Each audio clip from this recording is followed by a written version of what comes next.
കാണാറുണ്ടോ തമിഴ്നാട് രാഷ്ട്രീയമൊക്കെ? എന്തോന്ന് വിജയ് വിക്കെ തൂക്കുവോ തമിഴ്നാട്? എന്താ എങ്ങനെ തൂക്കലൊന്നും നടക്കുന്നില്ല. ഒരു ഇൻഫ്ലുവൻഷ്യൽ ഫാക്ടർ ആവാനും ചാൻസ് ഇല്ല. പക്ഷെ വോട്ട് ഷെയർ കൂടിയോണ്ട് ചിലപ്പോൾ ഒരു സ്ലൈറ്റ് ഇമ്പാക്റ്റ് വരാം.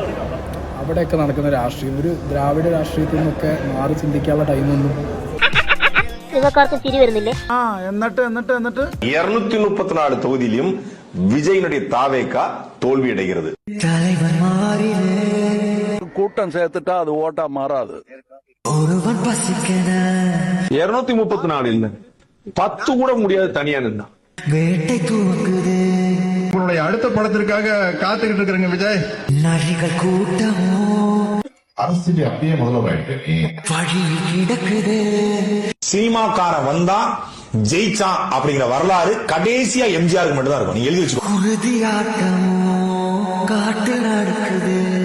ரெண்டு நிறுவனம் என்ன சொல்லுது, அவர் தான் முதலமைச்சர். இப்ப இது எவ்வளவு பெரிய காமெடின்னு மக்களுக்கு தெரிஞ்சிச்சு.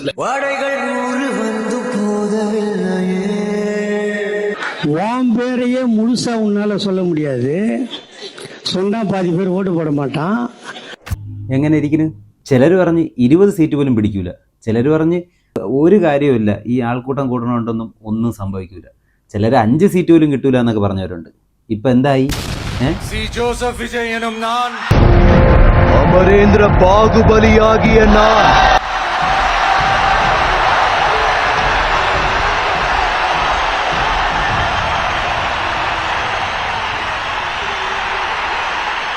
சட்டப்படி அமைக்கப்பெற்ற இந்திய அரசியல் அமைப்பின்பால் உண்மையான நம்பிக்கையும் மாறா பற்றும் கொண்டிருப்பேன் என்றும்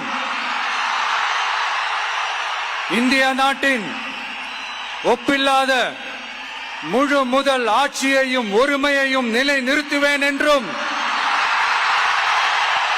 தமிழ்நாட்டு அரசின் முதலமைச்சராக